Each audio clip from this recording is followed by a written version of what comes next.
Hello, and welcome to another episode of Let's Talk About It. We're here to investigate incest and destigmatize childhood sexual crimes. Many people don't want to talk about it. We do.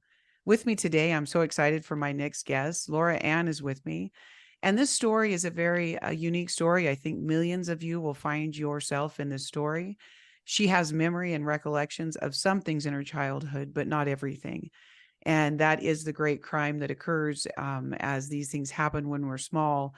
And she and I were talking before this, and she talked about how it's a perfect crime of hell. And I really believe it is. There's a lot of darkness. So with that, Laura, I first want to ask you about your motivation to be here with us.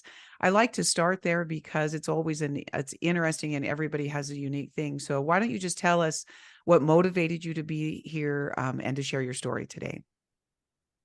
Well, I really wanted to free myself from feeling guilty about how I grew up.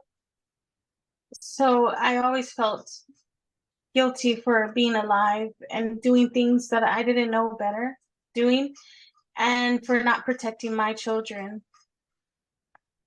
So this is a good way for me to free my spirit from that bondage. I love that. That's absolutely beautiful. And with that, I like people to just bring us into your story with what you're comfortable with. If we'll start with your childhood first. I know that I, as a mother, also lived with an abuser for 17 years. And under my watch, my children were raped by him. And it was probably the most devastating thing. I can still hardly say that without actually tearing up because it's incredibly hurtful. But I hadn't put my story together fast enough to protect my children. And when I did, I left. But it's a very hard puzzle to put together. The pieces are complicated, they don't seem to fit. So just bring us into your story of where you remember as a childhood. You were talking to me some about talking with your sister. Just bring us into that story with you. Well, I went to my oldest sister, the oldest one of all of us. There's four girls and one little brother who is from a second marriage, who's my little brother, and I'm the baby of all the girls. Okay. So um, I started putting things together and pieces and healing when my sister paid for a course. It's called the Life Class with Oprah Winfrey, and it was in Houston. And my second to the oldest sister was upset that my sister was paying for the ticket and paying for everything for me because I was broke. And my oldest sister, she has been on a journey for a long time of healing and and spreading love. So she said this is one of the things she wanted to do for me, because I think she saw that I needed to heal because I look lost, and she's seen a lot of ups and downs, and me trying to find my path in life. And she also had adopted me when I was 17. She had helped me finish school because I was living in the streets. I would run away. I didn't know why I would always run away. So when she took over for me and took me to another state and helped me finish school, um, she became a mother figure. And so I think this was something she knew she had to do for me. And this changed my whole life. And it helped me to realize that being angry in this world is not the way to live. Oprah Winfrey had these wonderful speakers who were teaching me, because my sister made sure we went to that class every day for 3 days straight. My second to the oldest sister and my sister, who's 1 year above me, the middle sisters wouldn't go to the classes every day. But my oldest sister made sure that me and her went together all the time because she invited me. And so listening to the speakers, I realized that life is a journey and we can't give up on it, and that our mind is very powerful, and those negative thoughts can affect our life. And one thing Oprah would say is, you choose the life you want to live. And she helped me realize that I can manifest my dreams, and I don't have to be angry, because a lot of people have gone through things that I we wouldn't even imagine. and even Oprah Winfrey went through it. Mhm. And she even came to our aisle where we were sitting, and everybody was bombarding her. And my sister was like, Oprah Winfrey's right there. And I was like, leave her alone. Let her be a human being. Let her just be there. She feels safe. She didn't have security because she even looked over at us and like had a surprised look because she felt safe. Like we weren't chasing after her. And I said, I realized some people just need to feel human. Leave her alone. She's like, are you sure you don't want to go say hi to her? I was like, no, look at her. She doesn't even have the security guards right there. Just let her be. And so we kept writing. So when she was visiting the aisles, she had asked us to write down what we wanted in our life. And I wrote something down about my son, and I didn't want to stop writing it because I wanted to dream big for him. And I wanted to write down exactly how I wanted his life to turn out. So that's why I left her alone too, because I was really focused. But that's Right. when my healing started to begin. And I realized I'm not a bad person like I thought I was. And I have the right to be happy. So Right. that's Okay. And so, with that, you were talking to me a little bit about the sexual abuse that was in your past by family members. And one of the things that I thought you said were so interesting was that you have all these symptoms in your life, symptoms of doing things with children. I did things with children. I did things with my brother. My brother did things with me. You had all these symptoms in your life, but you didn't have the answer for why you were doing it. You just said, I ran away from home, but I didn't really know why. So, talk to me a little bit about what you think is happening around the sexual abuse in your past as you and your sister have discussed it.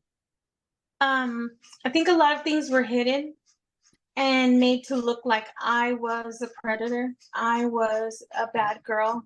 Mhm. Um but as I grew up, I grew a conscience. At 10 years old, I remember thinking, this is wrong.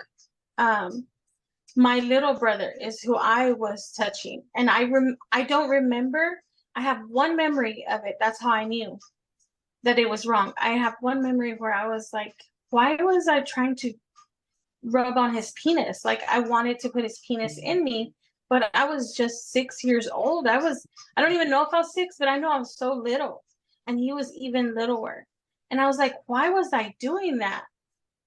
How did I even know about that? And at 10, I still didn't know what I was doing. And I was like, that's wrong. Um, and then I would hump on anything. I would hump on poles, on a couch, I would on a doll. And then I have another memory where I seen an eyeball. There was a hole, like my room had a hole by the closet. And I was humping this bear. And I remember looking in that hole to see if anybody's watching me, and I seen an eyeball move. And I was like, so Wow. as a child growing up, I was like, what the Right. heck is that? What Right. was that? So when I got 10 years old, I was like, this is not right to be rubbing up on things. Like, why doesn't anybody stop me? Why do these adults just watch me and not tell me to stop? That's not okay. Like, they know what I have a vagina, they know I have a clitoris, they know what these parts are, and nobody's told me that's wrong. Or why are you doing that? Nobody investigated. So that's where I felt like I was a pedophile. I was a bad person, but I wasn't because I stopped and I knew it was wrong without anybody telling me. So I kind of got lost there, and that's where my mental the my mind is still healing. Where sometimes I can't focus, like I'll just block it out and stop talking about it. So sometimes, like now, you'll have to remind me what were we focusing on, because Right. I don't want to talk about it anymore. It still Right. hurts. It's It scary does. because I've never told anybody. I've never talked about this to my sisters. I've never told anybody Well, what I know. we are honored that you're here sharing that with us. And much of what you're going through, it is that trauma amnesia. And when it tries to come through, it's terrible. And I used to call it the fog of PTSD. And as Hmm. memories would come through, I would just be in this kind of fog-like state. But mostly I'd want to run, drink, gamble, go be with a guy that, I didn't care if he was married or not married, because I just needed to get out of my memories, out of everything that my body was doing. And so part of, I think, that is so fascinating about talking to you today is where you find yourself. And so you have these triggered memories come up in your mind, but you stop them. Is that true?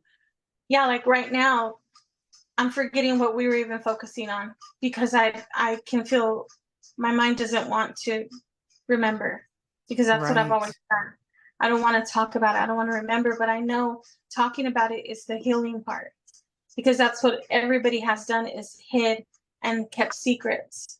Right. And that's what everybody's so used to because it's normal to go through these things. Everybody goes through these things. It's normalized and it's not normal.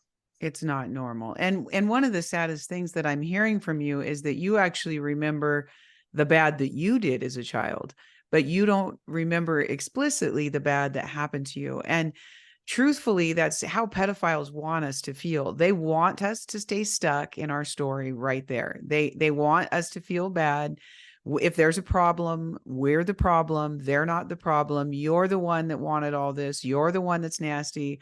All of these things, and they set us up to not trust ourselves in our own mind. And sadly, though, we remember our bad, but we don't remember their bad, right? Mhm. Yeah. So where was your mother during these years? And so did you live with your father? Did you live with other family members? What was going on in your life at that time? Okay, so what happened? I have one good memory of when I was a little baby. I can remember I was so tiny. I was probably getting out of Pampers. That little. But I remember there was a trailer, animals, pigs, ducks, and I remember my sister riding a Shetland pony, and it was a neighbor's. And my sister told me that was the trailer we lived in when we Mm, mom and dad moved and bought their first trailer together, and we moved to Odessa. We moved from Pecos, the oil field town, to the next town to get out of Pecos. My mom asked my dad, "Get me out of here," because come to find out now, us daughters of my dad might have different fathers. So she mm, wanted to get out of Pecos and come to Odessa to get away from all that of the men chasing her. So I remember this beautiful scenery, but that's the only good memory I have. And mm. so of her and my, a family, us. And she said that's the trailer mom and dad had. And she goes, I can't believe you remember it. She goes, our neighbors had pigs, and our other neighbor had a pony he would let us ride. And then we had ducks and geese running around that were the neighbors. They weren't ours. So that's why I have that. And I love animals.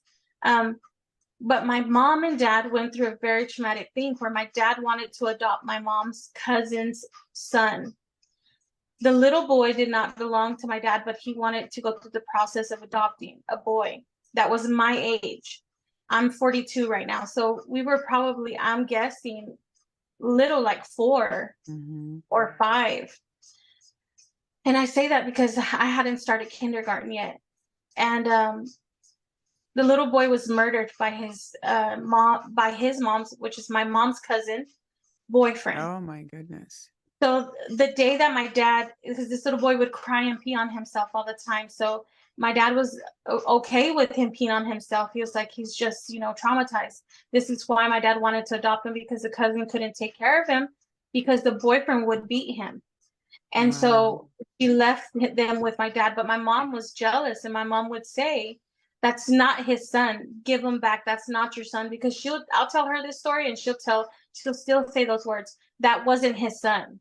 And I'm like, I get that, mom. But he was murdered. So he was, the cousin had came to ask for the little boy for one day because the boyfriend had his children. So then she felt like it was okay for them to be together with his children and her boyfriend. Well, the day that my dad was like, look, he cries a lot. Just if he's crying, bring him back. If he doesn't stop crying, bring him back. Well, instead of bringing him back, he was found murdered and thrown in a Oh my dumpster, gosh. beat to death with a medallion, a St. Christopher medallion Oh that my the man would God. wear. He had emblems beat on him, and then he tied his penis closed with a string and threw him in the trash. And they were trying to say that it was my dad who had murdered him, because at that same week, I'm thinking, my mom and dad broke up. And I'm thinking it was because of that. And then my mom was already seeing another man, which was my dad's brother's best friend. Okay. And this is who she married and had my little brother from. Anyway, so my dad took us away from my mom. Didn't He had to take us to the Ronald McDonald house to Lubbock, where they had flown him, because my mom didn't take care of us for some reason. My mom didn't have us. I don't know if it's because my dad didn't want to leave us with her, but for some reason he had to take us with him to go see the little boy, see if he could make it, but he died. They couldn't save him. Oh, He wow. was already found dead, already dying. But the sheriffs were already trying to accuse my dad. And finally, my dad was released to take us and him to go visit little Robert. So then, for some reason, my mom didn't have us. And after that, I don't know. I don't have memories of my mom and dad together, but I have that one memory of that scenery. So my dad said he took us away from her because she was with a black man, and he always uses the word, and he wasn't going to leave us with her because of So, that. okay. So you and your four So sisters are now with your father. And yeah, for good. so your mother isn't in the home again while you're growing. Right. She So, didn't come around. So I have memories of my mom having custody of me, and um I remember drugs on the table. One memory was a plate on the table with white powder and straws. And I was gonna eat it because I thought it was a pixie stick and sugar. But I was very smart. And I looked at it and I was like, I don't think that's a pixie stick. And I looked at it and I didn't eat it. Um, but that's one of the vivid memories I have of being with my mom. But I don't remember good things when I don't remember okay. So, anything. all right. So you don't have the protection of a mother in your house. And then Yeah. as your sister comes back to you, there is sexual abuse in your childhood though. So tell us a little bit about what you remember around those issues. Well, I remember my sisters taking care of me, but I don't remember much. And I remember my dad cooking for us. I remember he would tell me, because I was really skinny, and he would tell me, you can't have this cake until you eat your food. So that's the only way I would eat, is if I had that sugar. Um, so, and then he would tell me, you can't drink any water, anything until you eat. So that's what I remember being raised as. And then I remember, um, as being little, I remember him buying us bikes, but I remember we used to have to share everything, like even shoes. We only got one pair of shoes, and even that we have to share. And clothes we had to share. But I don't remember him taking us anywhere until he found God. When he found God, I have memories of that, of him taking us to church. I have memories of because I have nothing but bad memories of the bad things I would do. And when he started going to church, I remember those things. And I remember the ladies teaching me how to wash dishes. I remember them telling me, don't put your hands in between your legs. Don't put your hands under the covers when you're sleeping. Don't wear pants. They didn't want us wearing zippers. They wanted us to be like a lady and wear dresses. They taught me songs about Jesus, This Little Light of Mine, um, you know, uh, Jesus loves all the little children. So I remember those things. And then I also remember a lady at the apartments. My dad moved into projects. Um, and the projects, my sister said, were roach infested because my dad never cleaned.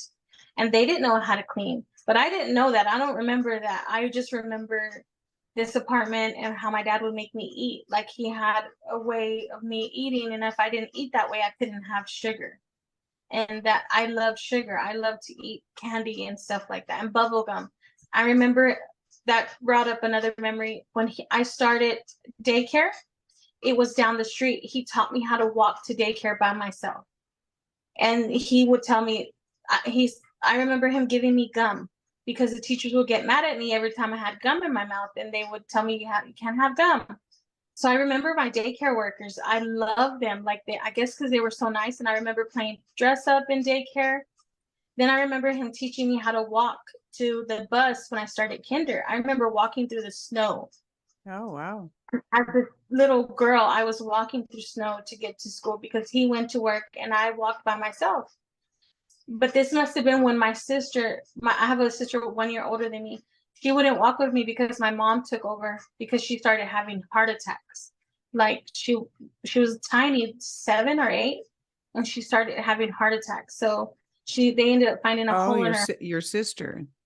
Oh, So she was wow. not on, so I had to walk by myself to school, all the way from being a daycare all the way to high school. I walked to Wow. school. Okay. So then I just remember those kind of memories. And then as a teenager, I can remember as a teenager. And I remember walking from school one day, nobody picking me up from school. And for some reason, the school wanted somebody to pick me up. But it was probably because I remember them having to keep me after school because I refused to do work. I didn't do homework, but I was very smart. They would say that I was above average, but something was wrong with me. So they would stay after school with me to work on homework. So I'm thinking that's why they needed somebody to pick me up because it was so late. But I remember just taking off by myself because that's what I was used to. I was like, I can walk home. But I Right. remember getting lost. And I remember just like being confused, like, where am I? I'm lost. And I found my way to my mother's house. And I don't know how I did that because I crossed a really big street by myself and Right. found my mother's house. Wow. And then I also remember, like, see, and that's when my memory, like, when I do try to dive back in, I start forgetting, like, I don't want to talk about it. Like, it stops, like, my mind stops. Right. I And lose. you have a lot, you stories that you're talking about. That's a lot of trauma stories. I mean, you had a lot of extended trauma in your childhood just listening to you. That's a severe murder of a little boy. I mean, all of these things, my mom may have had other children, everything that you just talked about. Other What fathers, like, that is not the father Yes. of birth. Right. And I mean, just on and on and on. And then the loss of your mother and they get divorced. I mean, all of these things are incredibly traumatic. And it mhm, sounds like to me one of the tools that you've used is denial, a lot of denial, mhm. except for the things that, came through story and that sort of thing. You talked to me a little bit about what happened to your children. And one of the things that you said was, I feel like this is a cycle that's repeating. What made you say that to me when you talked about, I'm not sure what abuse your children went through, but you think it's a repeating cycle? Why did you come to that understanding? Well, because I've been on a path to find God and follow God and stop being this angry person who always had a mad face. And I didn't want children in this world. And I was always so angry at this world and I didn't understand. So that brought back a memory of something I do remember positive from my childhood, of a lady. She was like an angel. She would come to the apartments, the projects that we lived in, because I remember always being left outside. My dad never checked on me. I was outside sun up to sundown, whenever, however, who cared about me. This one lady cared about me, and she would gather all the little children that were outside the apartment and have Bible study with us. And she would give us a Bible, and she would tell us to insert these cards, index cards of the study, and she would give us stickers. So I remember taking that, doing those classes with her, and I loved it. And she would, like, stop me from adventuring alone outside or humping on some pole or finding something to, do that was not right. And she would gather us and teach us about God, and that was my first experience with God. Then and that's when my dad got that Bible and he threw it away. And I remember him saying, "You can't have this kind of Bible. I don't believe in this kind of Bible." But I was like, but how? She's teaching me about somebody who's like there. I don't remember who she was teaching me, but I knew he was good. And Right. And so so then, this was mhm, different than, did your dad go to church at this time? Had he gone no, to that church? It was later that he went to no the church church. at all. I don't. Okay. She was the first church I remember. Okay. Go ahead and And keep then going. after that, I remember my dad found a church and he started following Jesus Christ and God, and he started actually going on We went on adventures in cars with other church members, and I remember it being a house. And that's when I met these beautiful women who were teaching me how to be a little lady, teaching me how to wash dishes, what a girl and a boy is, what I'm not supposed to do, what I am, what is okay, what's not okay. They wouldn't spank me, they wouldn't hurt me, but they would punish me by saying, we're not going to spank you, but we will make you write down this over and over if you do something wrong. And then I remember them singing songs, and it was just teaching me about Jesus. This little light of mine is what got me through my teenage years, of knowing there was this light. I don't know what it is, but there is a light out there. Right. So No, it's beautiful. I go ahead. Take your time. my dad stopped going, and I never understood why. Why did you stop going there? Because I remember when he stopped going, I think this abuse started again, of being in a nasty house, not being taken care of. Him making my sisters take care of me like if they were the wife and they're not. Being left alone with my second to my oldest sister, and her doing things to me that she didn't know better because somebody was doing it to her. And my oldest sister was gone now, and I didn't know why. So my older sister ended up telling me she left at 14, and my dad would make her make tortillas. He would make her take care of us like if she was the wife. And she said she started her period, and he wouldn't buy her stuff for her period. Mm. And then that just brought up a memory. He wouldn't buy us toilet paper. He would make us use newspapers. He wouldn't buy, it. Yeah, and I didn't realize this was wrong because he made it normal. And my sister was like, yeah, it sounds like you didn't know a lot was wrong. Love. Yeah, and my sister was like, I had to leave, Lori. I couldn't take care of you. Later on, she told me, I'm sorry I left you. But it wasn't her fault. Right. But she said she left, and he told her he would never talk to her again. He would disown her, and she left with my mom.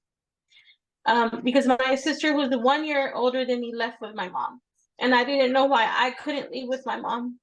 But the only reason she could leave was because she started having those heart attacks. And my dad wasn't taking care of her right. And my mom convinced him, let me have her, I could take care of her. Then my older sister left. And she said because she started her period and she wasn't getting the help she needed to learn how to be a woman. And then he stopped going to church. So those women weren't there no more to help us. So my sister Debbie took over as a mother. And then Debbie, I remember she would take me everywhere with her. That's my second to the oldest sister. And I remember she would run the streets and she would have me with her as a little girl. And I remember these older boys who were part of her gang, they would take care of me. I don't remember them hurting me at all. I don't remember anything bad about them. I just remember them calling me little Coco. I guess because they called her Coco because she's chocolate skin, like she's darker than me. But I remember them kind of being like big brothers, protective. And so she would have me with her in the streets. And so then I got over. That probably felt better than home. Yeah, I probably did because we didn't get any attention. Once he left the church, we didn't get that positive attention no more. And all we got was no attention. And then my uncle, I remember him moving in. But the only memory of him is I remember being on the floor. He was asleep on the couch. And I remember this memory. And I'm like, why was I on the floor next to him? I was sleeping on the floor. If that's my house and I have a bed and my sisters are gone and the only sister left is the one who's running the street. So I was alone probably with him and I was sleeping on the floor. And I was like, why? Then, I remember that other thing about the eyeball, somebody watching me doing that. And I'm like, why? Why was I doing that? Why were they watching me? Why didn't they stop me? Who was watching me?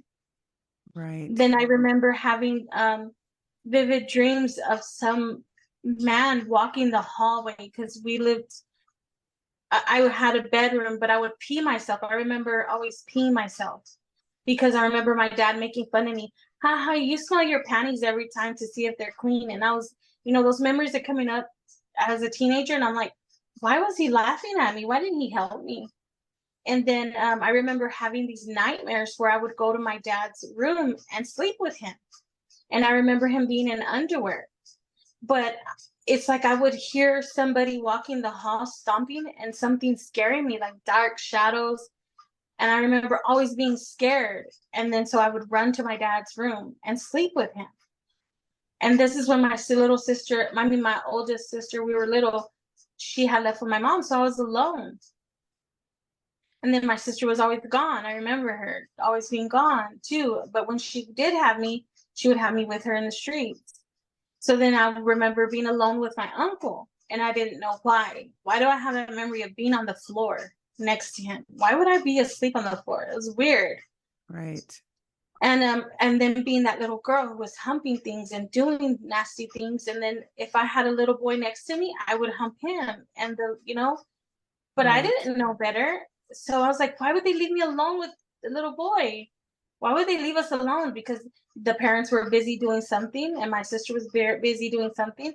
So they thought us children were out of the way. And so now when I don't leave my children alone, especially my daughter, I won't leave her alone with boys because I know what window could be open when you're not watching them. And people think I'm weird. Oh, you're just sick in the head thinking that way. And I'm like, no, you don't leave a little girl alone with little boys. You don't. Mm-hmm. No, how could you think that way? You're nasty. You're messed up in the head. That's what the dad of my children say. But I Oh, know why. my ex-husband used to say that to me as well. It's because you're fucked up, Jody, because of your past, and this is why it's happening to, you're saying it's happening, and all the while he was molesting them. If you'd like to share a little bit about the story about your daughter that you shared with me, you're welcome to do that. So all these things I was healing from. And I was always, why? So I finally asked my sister what happened, and she told me about my cousin, and it might have been him. And my mom, I started talking to my mom about it. But the main reason it brought up the questions that I questioned my sister was because my daughter at 4 started talking about, she said, Mom, I want to tell you something. My dad's doing something to me bad. And when the first day she told me that, we were on a trampoline. We were at my sister's house, my second to oldest, the one who had to take care of me when I was little. We were at her house and we were on the trampoline in her backyard. And we were looking up at the sky, me and my daughter. And I'm teaching her about the heavens, how the stars are the light in the darkness. And that's what I've always done with both my children. Since they were little babies in my arms, I would go outside at the nighttime and show them, look, there's the moon. And that's God's light in the darkness. And I would sing them lullabies and I would look at the heavens in the night. I don't know why, but I knew the light in the darkness was good. And I wanted the kids to know that. So when I got the opportunity to sit there on the trampoline with my daughter and look at the stars, we were looking at them and I was talking to her about God and about the light. And then she just turned her face and she said, Mom, I want to go inside. But right before that, she opened up to me and we're looking at the stars. She goes, Mom, and she was only 4. She goes, I have something to tell you about my dad doing bad things to me. And I was like, what is it, Marley? And then she looked up and she's like, I want to go inside. I was like, why? What's wrong? Well, there's a bad man in the sky and he's telling me Jesus is not real. And I'm like, Marley, I can't see him. I can't see him, but okay, we'll go inside. She goes, please, Mom, go inside. There's a bad man in the sky. I was like, the sky is not bad, Marley. It's not bad. She goes, he's in the sky. And when she told me that he had told that to her, I knew that was a lie. And so I took her inside and I went to my sister and I told her, I went to her bedroom and she was sitting in her bed with her husband and they were watching Joel Osteen and they were watching him preach. And I said, look, sis, I gotta go. Marley just really scared me. I don't want to ruin anything, but she just told me something scary and I don't know what to do. So we're just gonna go. And I told her what she said and she just like looked and then I saw them watching Joel Osteen and I'm like, I couldn't put it together. So then I left it alone. I never questioned her about it.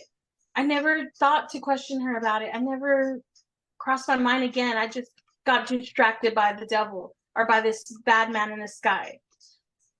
So then New Year's come around 2019. Marley can talk better. And then she tells me, not about her dad, but she tells me about her babysitter, which is her dad's niece. Her dad has a niece that is the same age of us. So she is the babysitter, which she put me through a lot trying to take away the kids from me. But she said, I have something to tell you about Ray. Bill Ray. He's doing something to me, Mom. But before she said that, what he was doing, the reason why she opened up was because one day we were walking up the stairs around after New Year's. And I remember it was after New Year's because the dad had them on that New Year's, and it was kind of scary, but I still have to give him custody of the kids because we have an agreement, and he would enforce it every time. So when she came back, we were walking up the stairs, and she was like, Mom, do you think I'm pretty? And I'm like, yes, you're beautiful. She goes, well, do you think I'm pretty when I'm naked? And I'm like, hold on, little girl. And we're walking up the stairs.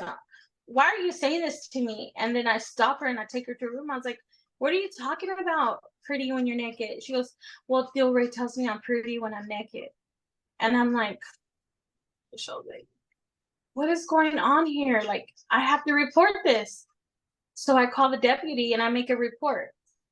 I use the word custody. I say the dad has taken me to court for custody. We've been going through things, so that's why he had her. He was in her custody. And then it's the babysitter. So ever since then, every time I would make a report, because I didn't know what I would do, because she started talking after that. And I started asking her questions.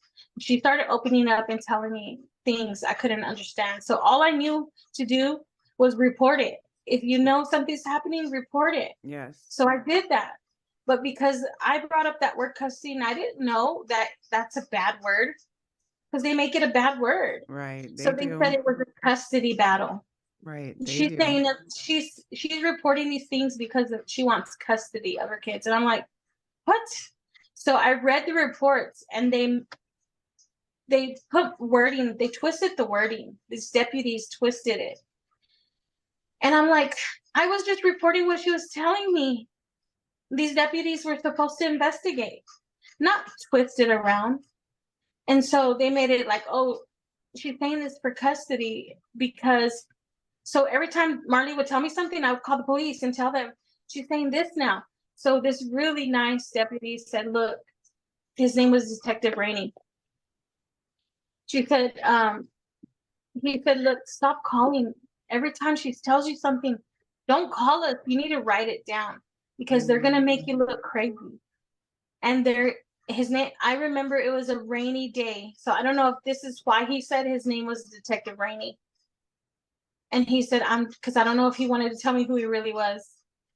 But I'm so grateful for him because he told me the truth, that they were making me look like I was crazy. He goes, stop calling it in every time. You need to write this down. Just write it down. And I was like, why? I was so confused. I thought we were supposed to do this. So then come to find out, the last report that I made to the deputies, because I had to get a lawyer, and the lawyer told me I can't call in any sexual abuse anymore, that I had to go to her.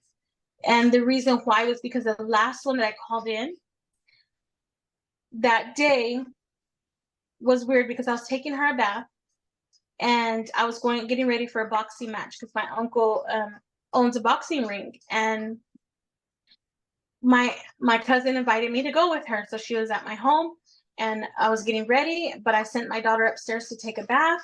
And then she said, Mom, I'm done. So I went upstairs, made sure she was clean. I said, did you clean your areas? And I would teach her how, but I wouldn't like show her how, because I already knew she was telling me things. So I would just make sure you clean on the outside. And I wanted her to show her how she did it by herself. And so that nobody else would have to touch her when she's naked. And she goes, Mom, I have something to tell you. My dad, he does this to me. And she tapped on the shower wall, sitting down in the bathtub. And I was like, gosh, I was like, Marley, oh, I don't want to do this. I don't want to call them. They're not, I'm thinking this in my head. They're not going to help me. But I had to call him because she's actually telling me that he's Right. Right. doing something to her Right. like this. And so I go downstairs and I put the towel on her and I get her out. And I remember going downstairs to my cousin and I tell her, I'm not going to make it to the boxing match. I have to.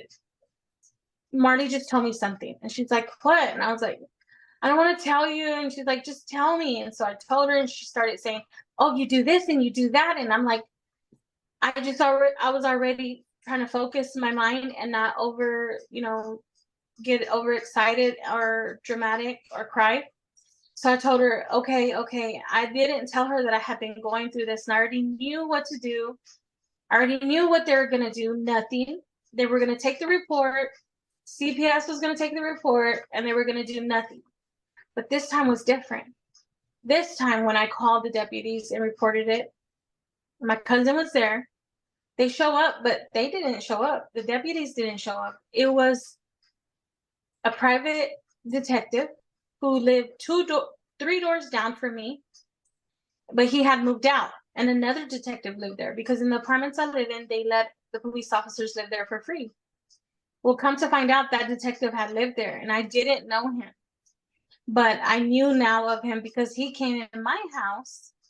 My cousin had went outside to step outside. And I don't know why she stepped outside. I don't know if it was to talk to them or say, we're here. She called because she was like, let me write this down for you. Let me write it down. And I was like, you can do whatever you want. I already know what to do. So I let her write it down, her story. And then she's like, you call CPS first. Then you call the deputy. I was like, no, I call the deputies. But okay, if you want to do that, go ahead. I was just trying to compose myself and not Mhm. go crazy. Well, that's huge what you just heard your child disclose. Huge. I mean, that's a normal response, love. So then that undercover detective comes in. My cousin goes and sits down.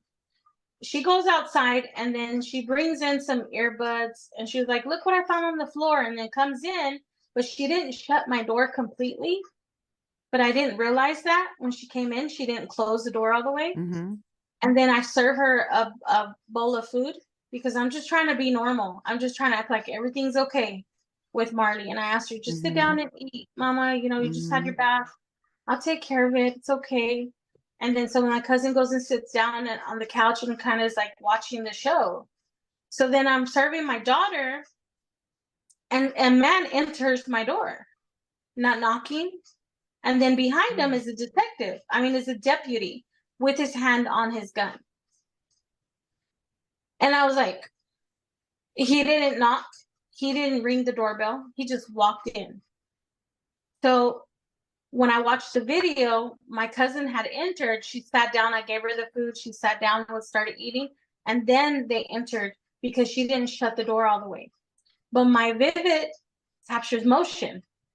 So because the door wasn't closed all the way, it didn't capture the ding ding, but it captured the motion. Oh, So it okay. saw them coming in without being invited. Nobody invited them in. This man, he goes, first thing he says, oh, hi, because he saw I was like, what the fuck? And he's like, you remember me? And I didn't remember him, but I just said, uh-huh. He goes, yeah, I used to live 2 doors down by you, but I'm in civilian clothes because I'm not technically at work right now, but I heard the call, so that's why I came. And then I seen the deputy, and he had a mad face on him, and he had his hand on his gun. And I was like, that's not normal. That's not what they do. They usually just bring one deputy, they take the report, and that's all they do. And CPS calls me, and that's all they do. Take my story, and that's it. They don't do anything.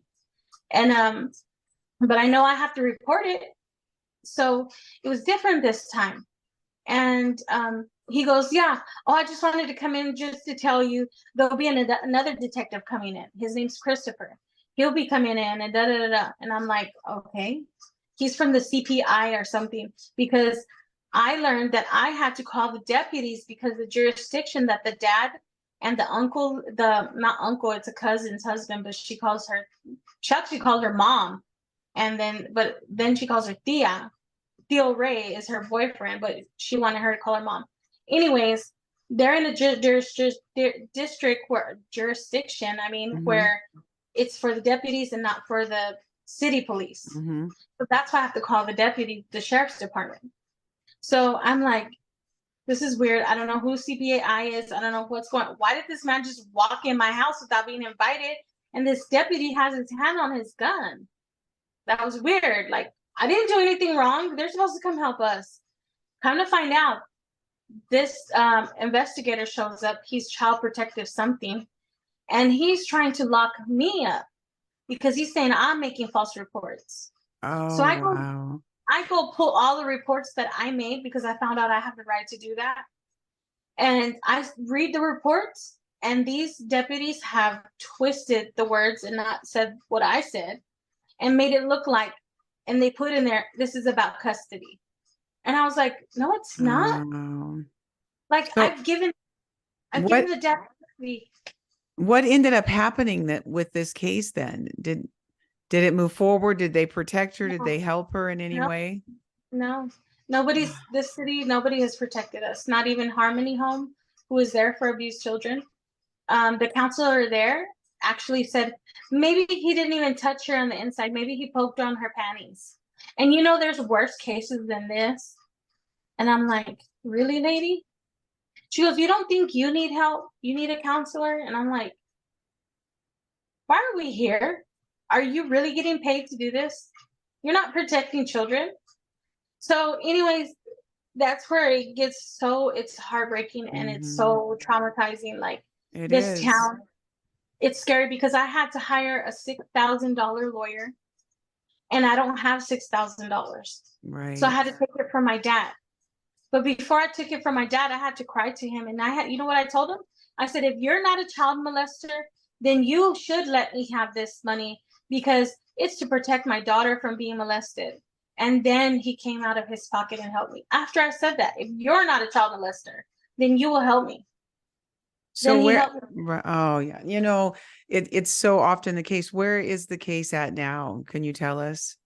Dropped it. Nobody, the lawyer took my $6,000. She said she closed the case because she couldn't get a hold of me. And she said basically there is nothing we can do about them entering your home. The camera footage that I had disappeared from my phone, disappeared from my Vivid account. It disappeared. Then she denied that I ever even emailed it to her. And she said, I never saw anything. When that's the whole reason I called her, because they were trying to lock me up and say that they were going to lock me up because they wanted to question me. And then because they entered my home with their hand on their gun. And then it was the unmarked police officer entering my home with the deputy behind him with his hand on his gun. And I Right. know that's illegal. And she goes, well, did they do anything? I was like, no, they didn't hurt me, but I didn't invite him in my home. Have you, so yeah, So and I'm so sorry. What do you do today then to protect you and your daughter? I can't do anything. All I do is when she tells me something, which she hasn't, but I always ask her, are you okay? Are you safe? Is anybody still hurting you? And she's like, Mom, can I ask you what did happen to me? What did I tell you? And I was like, I'm not telling you if you don't remember, I'm not telling you. Right. You've got to remember on your own. And Well, yeah, all I I can. do, all I do is I pray. All I do is I pray that she's covered in the blood of Jesus Christ, and my son is. And then if the dad starts being violent, mentally talking to me wrong, I'll ask him to meet at the police department. I will call the police if I need to, but I don't. I'll call them only if somebody's trying to hurt me because I don't even feel like they're gonna protect me. They're just there with Well, the gun to right. I kill. I mean, I can share a similar experience. My girls are now grown. My oldest is 38 and my little one is 36. And when we left their father, who was a horrible abuser, I have scars on my body. He was horribly abusive to us all. So my daughter was they were 15 and 12. She went back to her dad's house. Her dad left a big knot on her face. The cops were called. He was arrested. This is after I left the home with the girls. Anyway, she discloses sexual abuse to the officers that were there attending her for this her dad punched her in the face. And they investigated it for a minute. They released the dad the next morning, and I got a call a few months later, and he said, well, look, this was a long time ago, and it was just touching. It wasn't rape. Well, later she remembered that it was rape, but they did nothing to protect us. Absolutely nothing. And I said to him, you need to call her and tell her that you're not going to do anything to protect her. But what I did do, Laura, was I never continued. I didn't stop our healing. I continued to heal myself as a mother. I got into counseling then at 35. I'm almost 60 now, but that was 35. And I, for 20 years, healed, recovered memories, and then showed them how to heal and recover memories. And I just pray the same thing for you and your children. But I just want to tell you, my heart breaks for this. This is one of the reasons why I want to do this, because victims out here are not heard. The cops do not like these cases. They do not like to touch them. My father murdered a woman when I was 3. While they find me credible, they don't do a damn thing about it. And so the best that we can do is heal our lives, teach our children how to heal their lives. And I want to just say that to you, because I resonate so strongly with your story. I understand it. I was in the same boat. They were not going to help me and my girls. So I taught us how to help ourselves through fantastic counselors. Faith, oh my God, God has been in our court every second of the way. My daughter was a heroin addict then for 10 years because she didn't receive help. And she had to go through these memories of being raped, the last time at 15 by her father. So I guess I just want to encourage you to believe yourself, trust in yourself and in your memories, and then go forward the best way you can. Do you have a counselor that you see? What are you doing? Journaling, all of these things. What are you doing in your life now for you? Well, writing is really hard for me to do. So what I do is I'm just finding God. I'm just giving my life to God. Yeah, good. Telling him And to take over every day. I take one day at a time I know. because I can't even trust the counselors in this town, because I've taken my daughter to counselors and all they would do is ask about my boyfriend. All they would do is ask questions about a boyfriend. And I'm like, they're supposed to be letting her talk, her Right. heal. Why are Right. they asking her questions about me and Right. my relationship?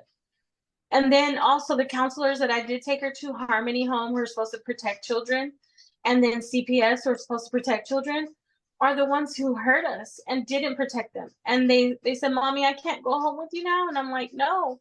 And because they said that in front of them, they said, what if I told you your daughter said you told her to say this? I was like, I did tell her to say this. I told her to tell her story to y'all. Mm-hmm. Mm-hmm. And well, she said that you told her to say this right before y'all came in. I said, I did. I told her, tell them everything you told me. Right before we came in, I told her, but you're flipping it around like a bad thing. I didn't Right. tell her what to say. So that's what they did. Instead of protecting us, they turned it around. And then they made me go to MHMR and get a mental evaluation because the dad said I was crazy because of what I did when I did the last day that we were together. He took my daughter and she was in Pampers, took off with her, and when he brought her back, because I guess he was like, oh shit, what do I do? My son's still over there. He brought her back. And then I busted my head on the floor and I busted my head open and I said, and I still have the scar. And I said, if you take her, I'm gonna tell the police that you did this to me. Don't take my children from me. And then he tried to punch me and I had my daughter in my arms and he went to swing at me and I grabbed the knife. And I was about to stab him. And then I saw my little boy just looking at me. And I was like, don't you think it's about time you leave? Can you just leave us? Please, just leave my kids and leave. I don't want to Right. hurt you. And I put the knife down and he left. But he ended up taking my kids because when I went to the crisis center, who was supposed to protect me, I told them that he threatened to murder me and the man that I wanted to move on with, who didn't even live in this town yet. But because I put on Facebook that I was engaged to him, but he didn't even live here yet. We had a long distance relationship because I told him, you can't come to town yet. You can't come here with me. I'll go visit you because I don't know how the dad's going to be. And sure enough, he threatened my life. So I went to the crisis center and they made me sound like I was crazy. They didn't protect us. They actually told the police where I was when they weren't supposed to. So they I'm fired my so counselor. sorry. I'm so My sorry. What counselor, can you I tell was me? trying to. Can you He kept saying that I was missing. She's missing. I was like, yes, I am missing. I Right, don't want to tell right. them where I'm at. Oh, abusers, they're classic and they all act this way. Tell So us what you went to the mental health. I just want to stop there real quick. Tell us what that mental health evaluation came out because long standing I mean, it's in movies. You're either nuts or sluts, right? And so tell us though, I bet that evaluation did not show that you were crazy. Go ahead and tell us what that exactly. about is. So that's why I wanted to stop you. Tell us what the medical evaluation said. Well, I went to MHMR voluntarily. CPS asked me to go. They were like, well, he's saying you're crazy. And I was like, I prayed about it. And the Mormons were the ones who were talking to me. Like they were getting me through it. Ever since the baby Elijah was born, my baby boy, they had knocked on my door and I opened the door to them and I started talking to them.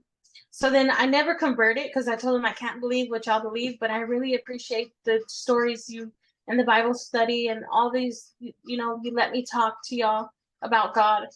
So the Mormons were like, you should go. Like you shouldn't make them court order you. You should just go. If you're not Right? crazy, you're not Right? gonna be found crazy. And he was like, just have faith in God. He'll be there with you. And I'm like, you know what? I'm just gonna go. Fuck it. Mhm. Because if I'm crazy, I'm gonna get Good. a check. I'm gonna Right? get a check anyways. And maybe I need to get help if I'm crazy. Right. So I No, I get it. and she's like, do you hear voices? I said, yeah, I hear voices. I talk to all kinds of invisible spirits. I have God in my life. I pray. I hear voices in my head. I thought that's called a conscience. And she's like, well, yeah, that's okay. That's normal. And I'm like, okay, so you want me to say I don't hear these voices? You want me to say I don't speak to God? Like, I was thinking in my head, these people really want me to say no, I don't hear voices? Yes, I hear voices. I hear voices. I didn't tell her that I hear voices telling me to kill myself. I didn't tell her that I hear things that are supernatural that I can't explain. Mhm. But I told her I do hear voices. I do, and I talk to It's Jesus, and he's honest. We all do. I mean, but I think what she means, right, the like schizophrenia, that kind of thing. But yeah. yeah, so keep going. So how did the evaluation then Still, come out? so she was like, so I was looking at these people that did look crazy. They were a little off that were in there, and I was like, I don't look nothing like this. And she was looking at me, and I was put together, and because I like to look nice, but sometimes I don't feel nice, so I won't look nice. But most of the time, I like to look nice.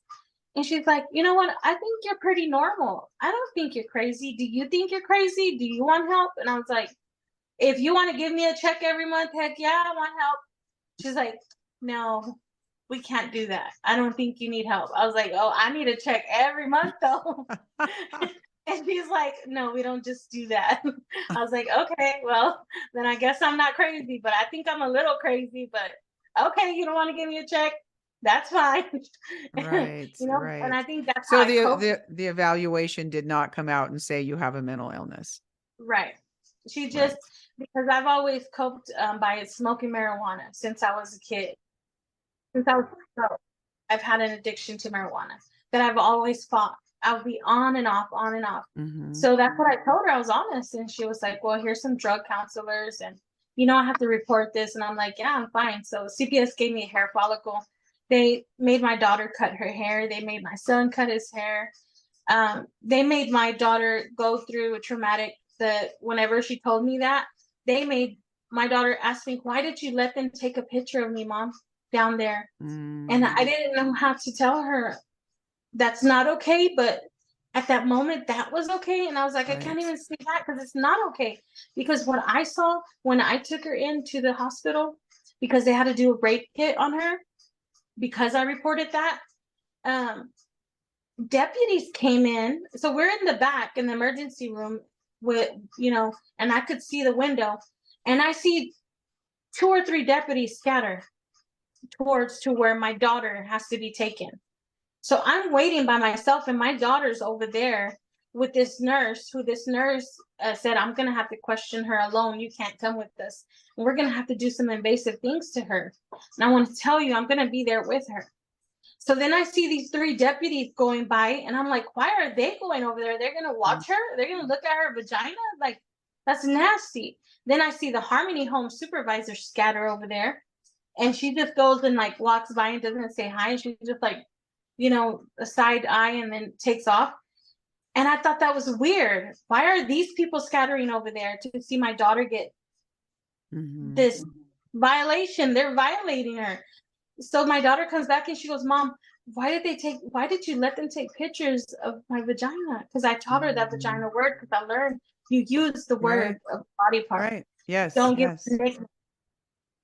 And she goes, why did you let them? And she took a pinch, Mom. She just told me, I'm just gonna take a pinch, and she pinched me down there. Why, Mom? Why did you let them do that to me? And I was like, Marley, I don't know what to tell you. The lady is supposed to help you. She's supposed to help you. And the lady came back, the nurse, and she goes, she did tell me alone. She told me what happened to her without you being there. She told me that. So this should hold up in court. Did it? No. They, what the Harmony Home told me, the Harmony Home for Abused Children told me, good luck on ever trying to get a hold of that report. You will never get a hold of that report. And I have never Right. been able to get a hold of it. Laura, so we're at our hour. We're actually over our hour, but I'll tell you, talking to you, it's millions of stories like yours. Number one, the infrastructure on our police and our court systems, they just don't have enough. If there's millions of us, can you imagine if we all came forward? I would love if one day every person who came through incest, not even your neighbor down the hall, incest, if everybody stood up in one day, our courts and our police stations would not be able to handle them. Everybody should go to every city and say, Me Too, because Me Too is just a small scratch in the bucket of real deep childhood sexual crimes. And so I'm so sorry, but that's why we're here. And I know that your voice today will help other moms and fathers around the world stand up and protect their kids anyway. It doesn't matter what they tell us. Nobody ever really said I was nuts, but you always feel that way when you stand up for your Yeah. children. But then it almost feels like you have to go underground because nobody's going to be there to protect you. But I was not going to let my children stand with their dad because their father was a pedophile, period. And he's a horrible man, and he's always been a horrible man. And so I guess, the moral of everything that we've talked about here, and I thank you so much for your vulnerability and your honesty. I just pray, I'll be praying with you for your continued healing. The best thing that you can do now for you and your daughter is to heal yourself. Take your eyes off the people who have hurt you and look at your own story. I love this. You see you. I know that an angel told me one time, Jody, you see you. Because the problem was, Laura, I kept looking at everybody else and I was powerless. Every time I put my eyes and my focus, took them off Jesus and put them on somebody else, I was powerless. But when I kept God in the forefront and I looked at myself, all of a sudden, the pieces made sense. All of a sudden, my memories came back. All of a sudden, my children started healing. My daughter is no longer on heroin. She's been clean and sober for 9 years now, 10 years, and she is an amazing mother to beautiful children. Our lives have healed. So I would tell you, you're getting married next week. Go into that marriage looking at yourself and taking your eyes off the abusers, because what your children need now is the best healed version of you that they can ever have. So in the last minutes that we have, if there's anything that we haven't talked about or touched on, again, I just want to thank you so much for this honesty and vulnerability. And I know there's millions around the world that share this experience. What would you like to share with us in the last few minutes that we have together? I just feel like God is working through me uh, to share my story so that we can know that God is always with us. He's always there. He's going to hold my hand through this life so that the devil doesn't break me like he wanted to. And he can't have my soul, and he can't have my children either. Because I'm going to teach my children about God, and I have. And I'm doing my very Amen. best. I'm not perfect at it, but I'm letting them know there is God and there is Jesus Christ who wants us to live forever. And that is how I'm healing, because I know nobody's perfect and we still have to have this dad in our life. So I've learned not to talk bad about people, and that's right, to focus on me as a mother Yes. healing. Yes. Because if I'm not healed and if I go crazy, like people have said, oh, if that was my child, I would have killed them. No, you wouldn't. because then who's going to take care of those children? That's Who's going to right. teach those children about God? You're Who's right. going to make sure that they have that light instead of that They darkness? need you. They need you. So if I'm not healed, then how am I going to take care of the children? So I'm not going to let this system, this evil world that the devil tries to control, and God is my lawyer. God is my Yes. healer. God Yes. is my protector. He's my provider. It doesn't matter if I'm dirt poor. My life, I'm alive, and I'm not going to be suicidal, and I'm not going to lose my life. And I'm going to take this life one day at a time and be a good example, and be a good human being, and spread that word good, to be good, because Yes. that's all that matters in this world. And that's why I chose to have children. And I prayed to God, and I said, forgive me for cursing myself for I never wanted children on this earth, because I knew I had went through something, and I didn't want my Mhm. children on this earth to go through it. But I found out that God, when we go through traumatic things, it's only going to make us stronger, because even though it looks like it's happening over again, it's because I have to heal, and I have to heal that. I have to break that chain of this spirit of incest, and this Mhm. that wants to take Yes. control of the next generation. So if I teach my children about Jesus and about God, I pray to God they teach their children, and then we can start breaking these chains. And that's what I feel Yes. my life That's is meant for. I love it. It's absolutely beautiful. And I just want to leave with this. When Jesus was here and walked this planet, one of the things that he said is, if you harm one of my little ones, it would be better that a millstone be put around your neck and you thrown into the deepest water. So for any pedophile or any of you predators who are out there listening to this, God's watching and you will pay one day. There is accountability. Thanks for Yeah. being here, and we'll see you next time.